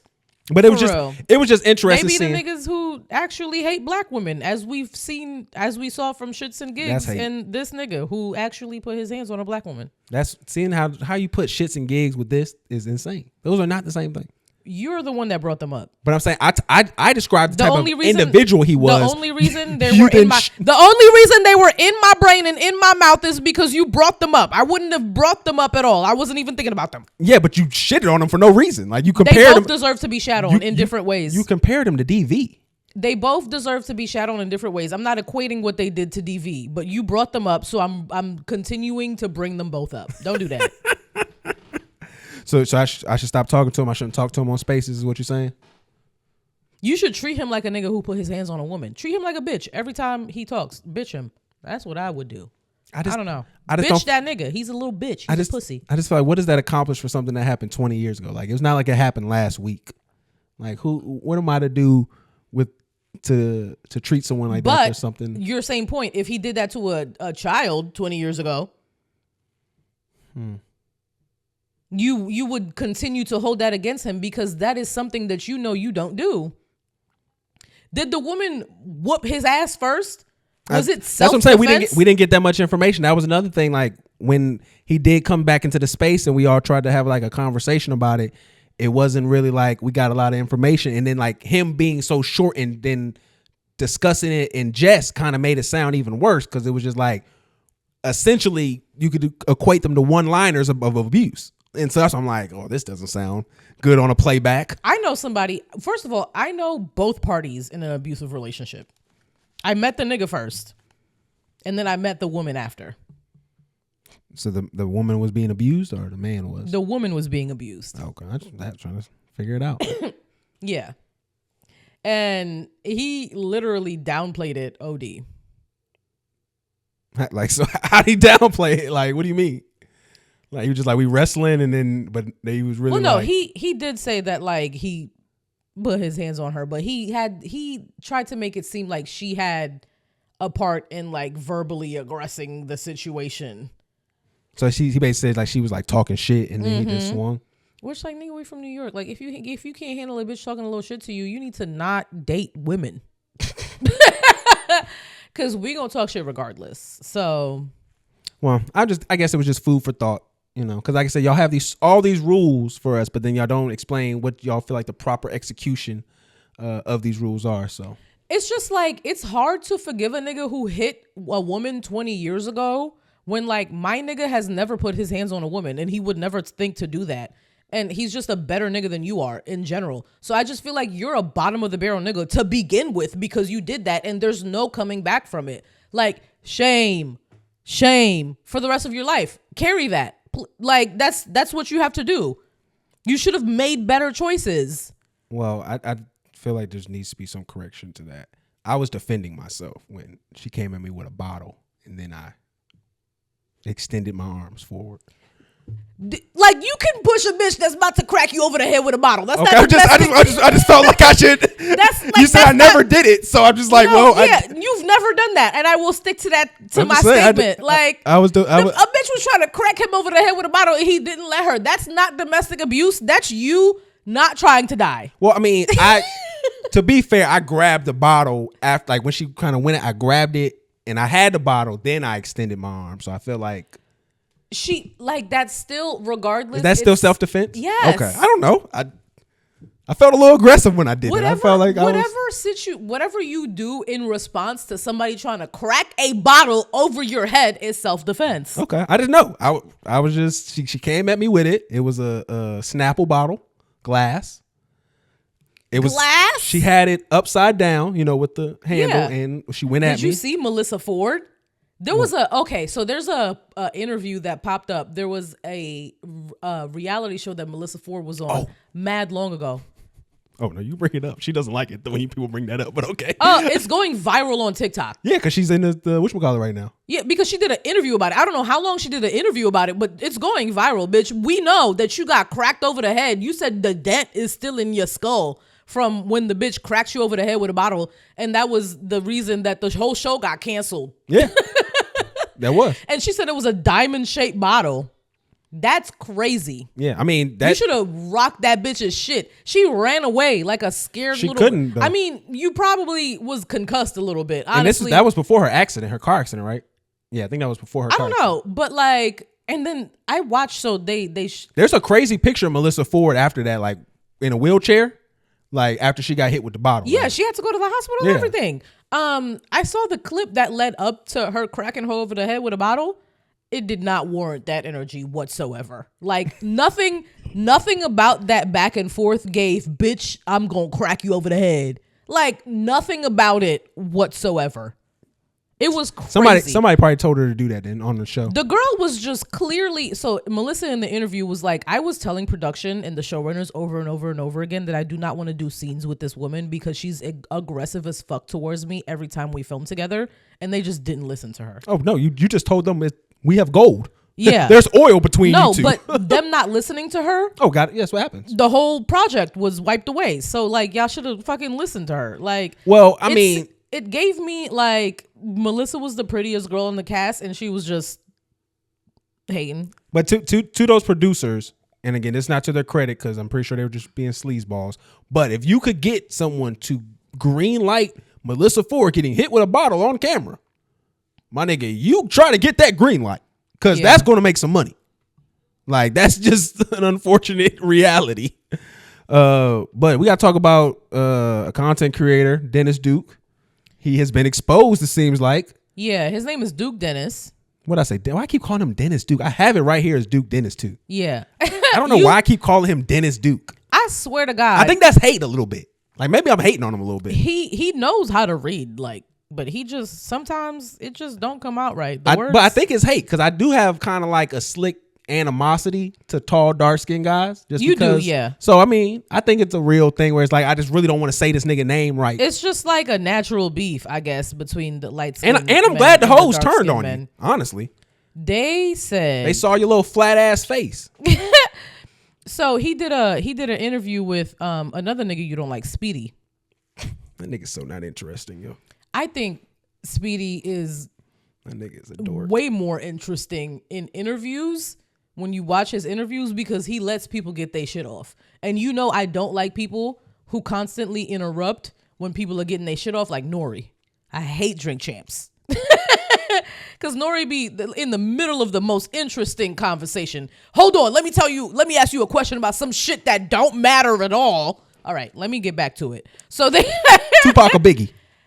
Yeah, like, so Duke Dennis went on, did an interview with Speedy, and he was talking about how, like, he gets way more attention from women. Like, his audience used to be, like, 90% men, and now it's, like, 50-50, and he's getting less troll comments, and he's getting more comments of, like, how fine he is and shit like that.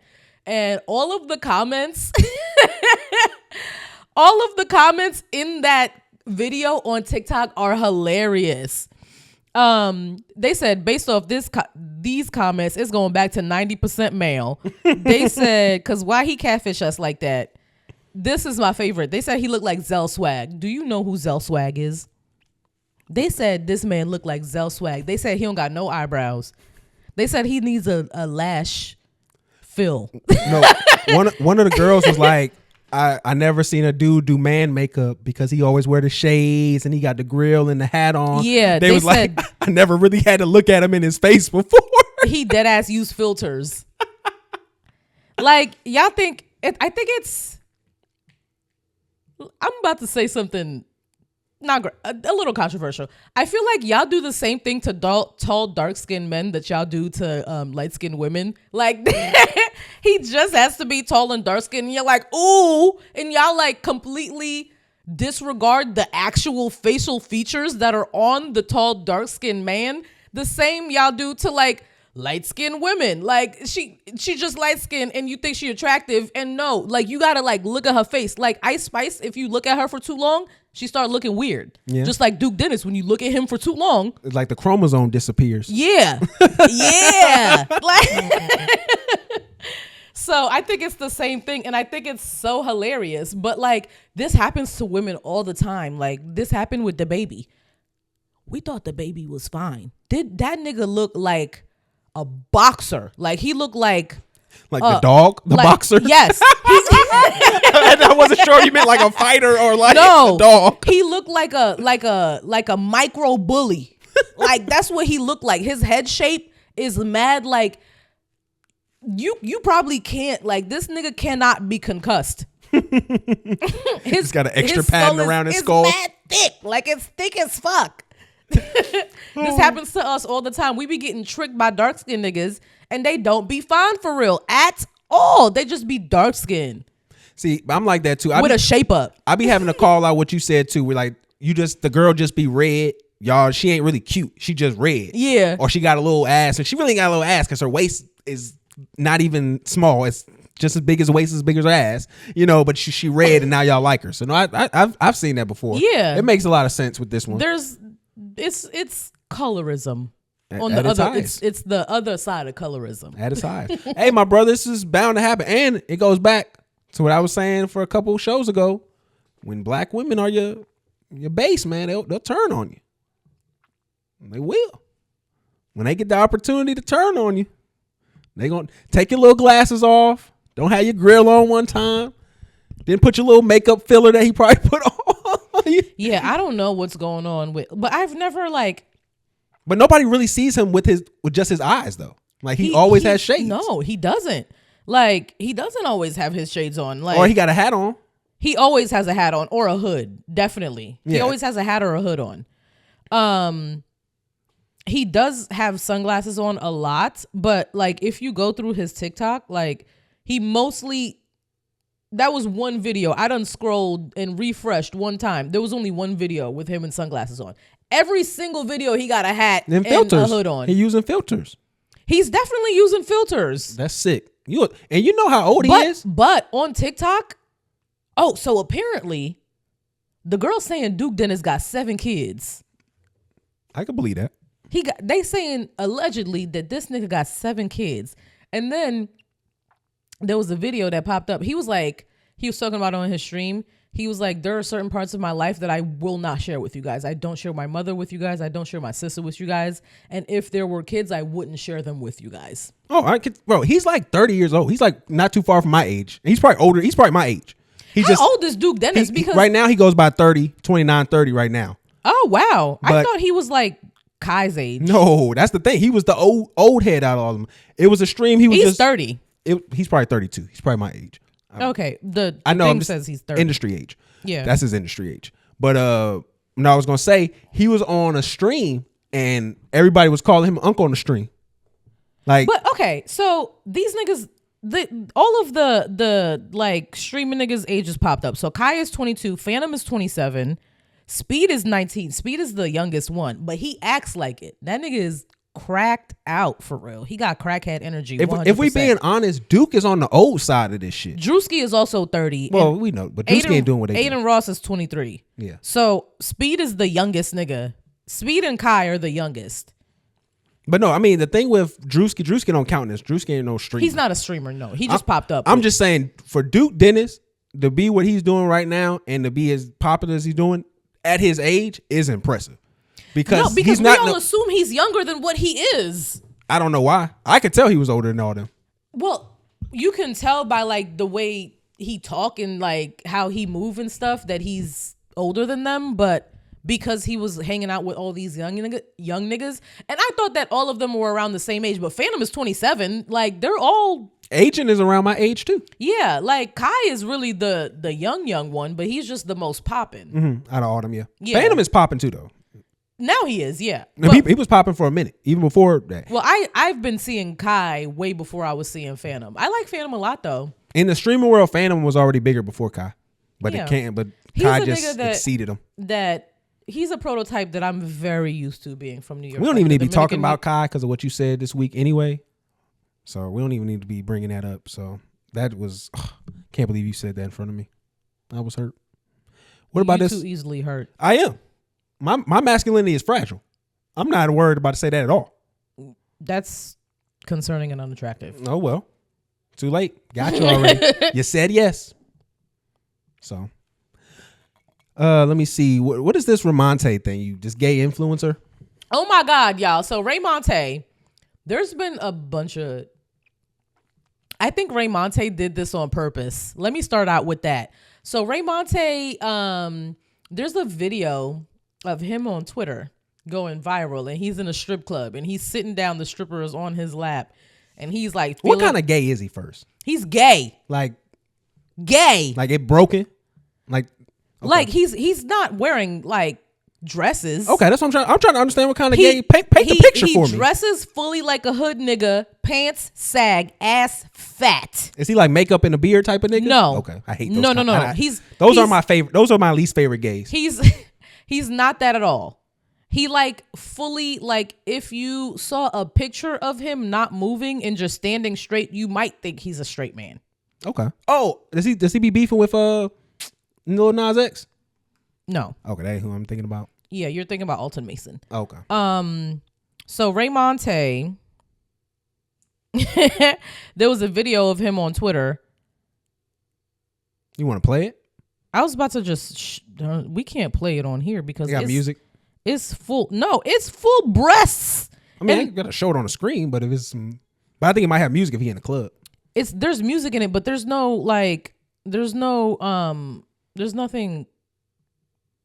Okay. So he's in the strip club with the stripper. She's giving him a lap dance, and she like pulls a titty out, and he sucks on a titty, and then sucks on another titty, and then a lot of the comments got a little breast milk. Yeah, there's so many comments that are like, "Oh, these niggas be pretending to be gay, and y'all be falling for it, and blah blah blah." And so, my best friend is a gay man, and I have come across. In my past, in my dating life, niggas who would be weary of the fact that my best friend is a gay man because they think that he's faking the gay for like the long game so he could get some pussy from me. I could see that though. I mean, I could just see why you would assume that. Like, I just think it's so interesting that there are so many straight men that think that a nigga would fake being gay to get into women's presence to get pussy. Well, he has a convincing barbershop voice, so that's why it's like you don't his barbershop voice.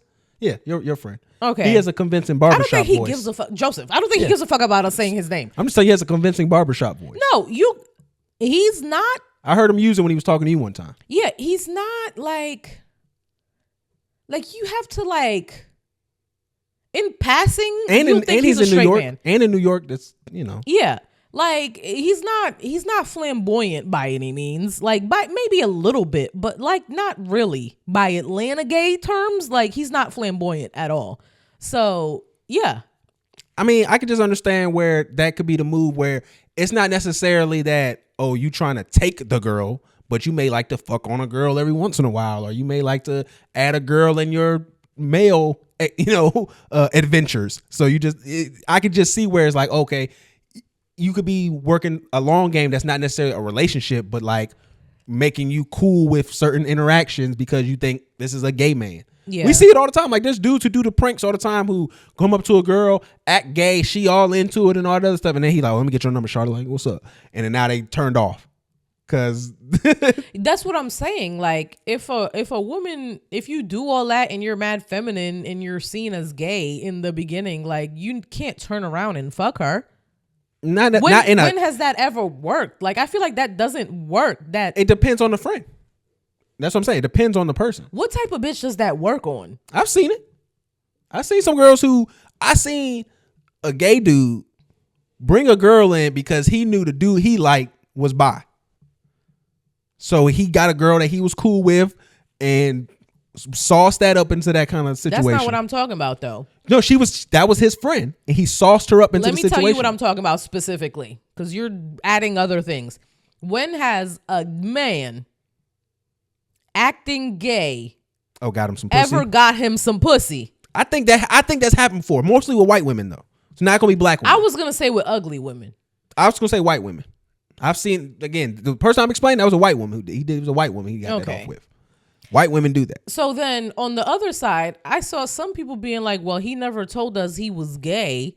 And pardon me for showing you this video, But this is Hey, yo, don't show me nothing crazy. Dog. but this is him in the same club, same night.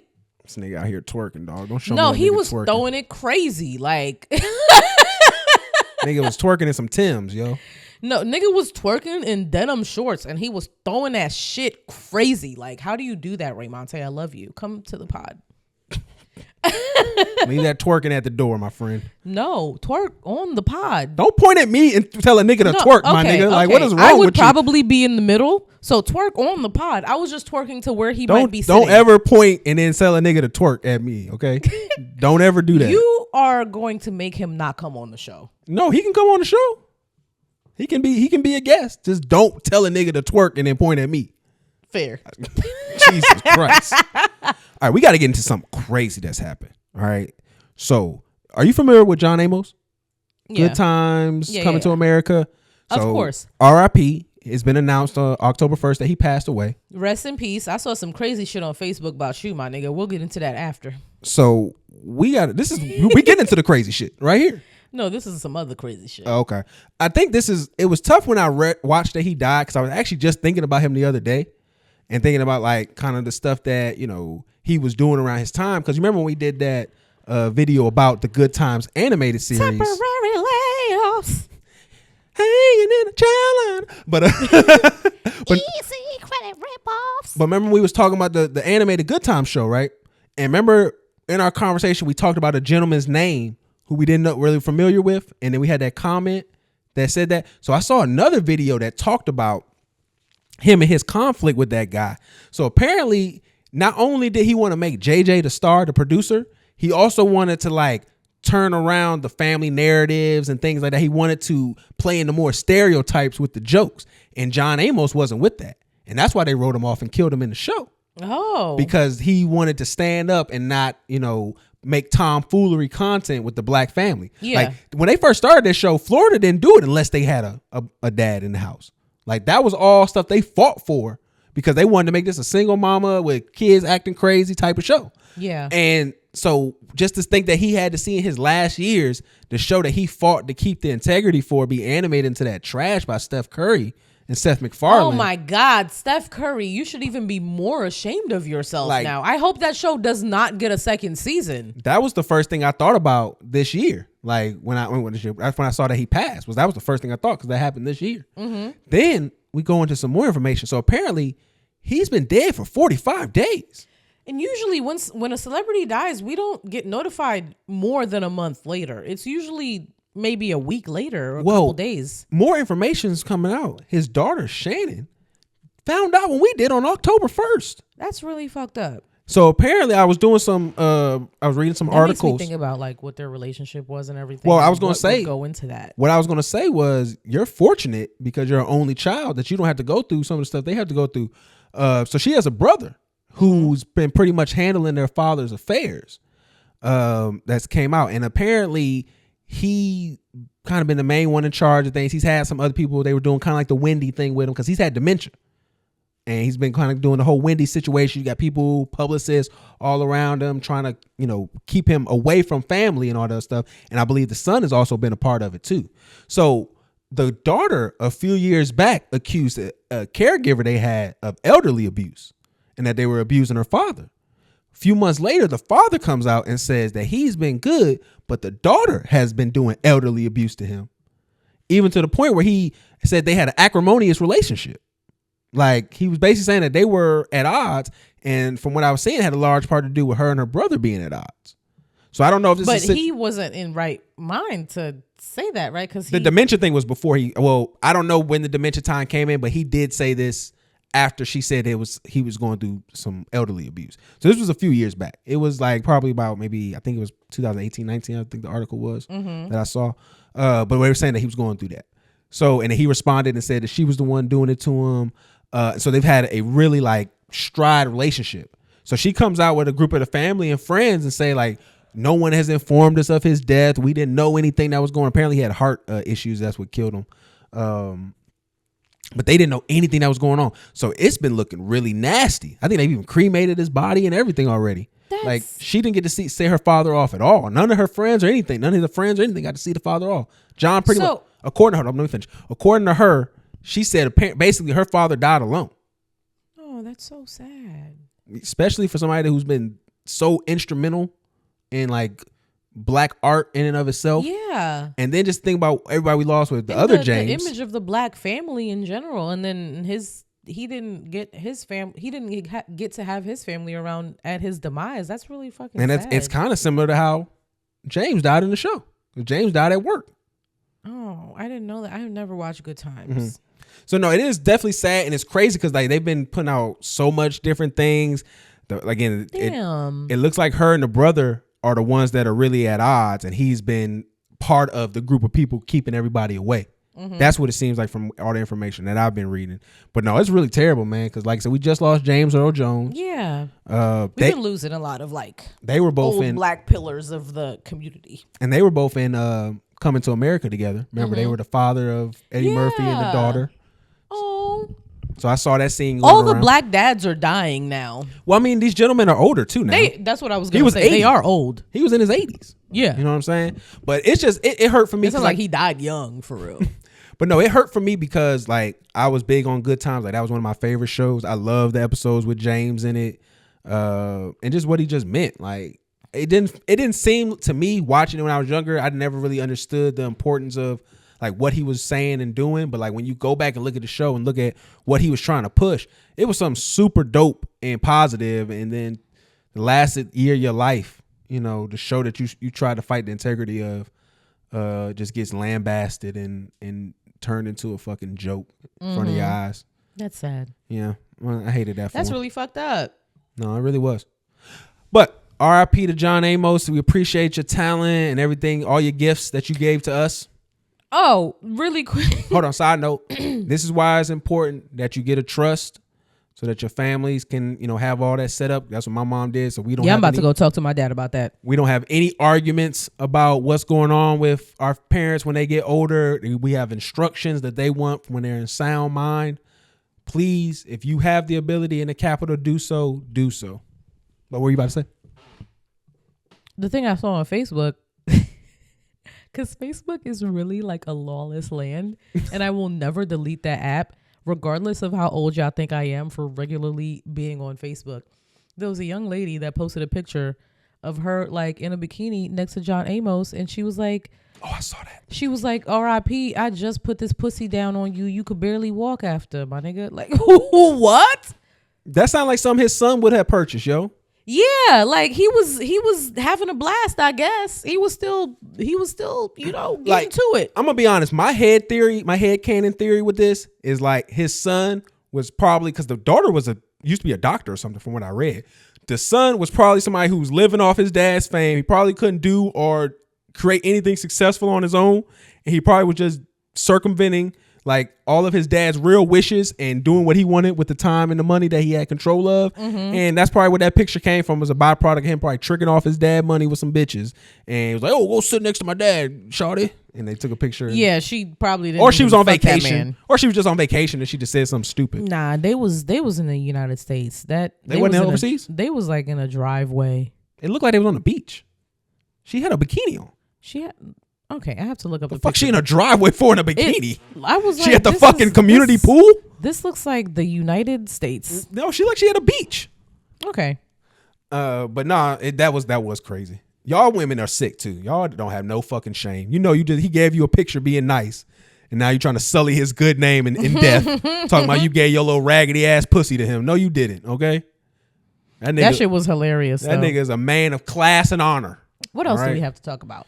Fashion news really quickly. LVMH sold Off-White. I'm not surprised about that whatsoever because Virgil Abloh passed. So the whole like Off-White in general and its vision and its brand, it wasn't established for long enough for it to continue to be a long-standing thing for especially like a conglomerate like LVMH should continue to invest in. And I assume that sales haven't been amazing, and LVMH is really just like it's a conglomerate that comes in when you need help with distribution specifically.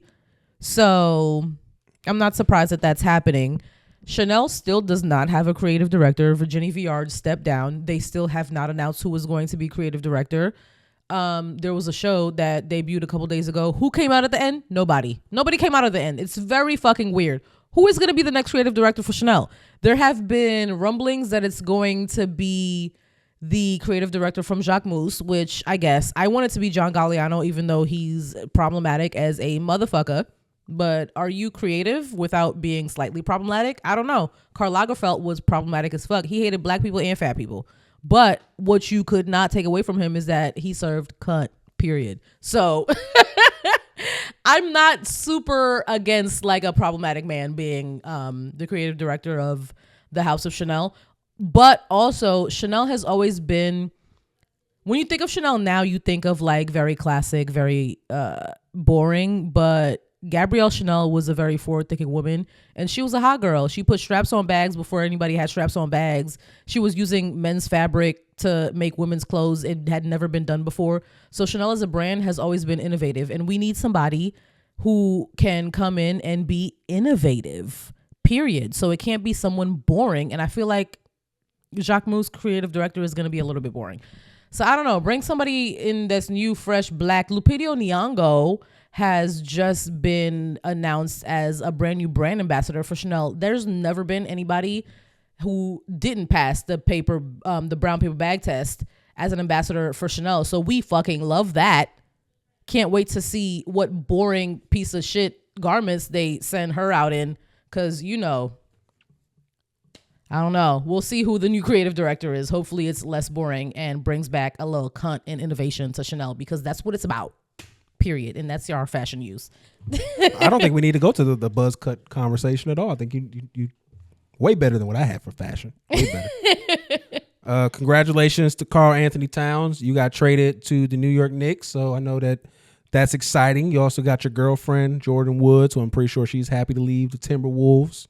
Yeah. It's crazy because after all that, they took him Karl off Anthony the court Towns to put him even closer to the locker. Bro, they asked me in media about you. What?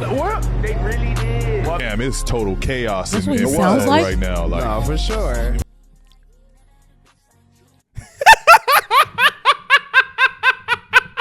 I've never heard him speak.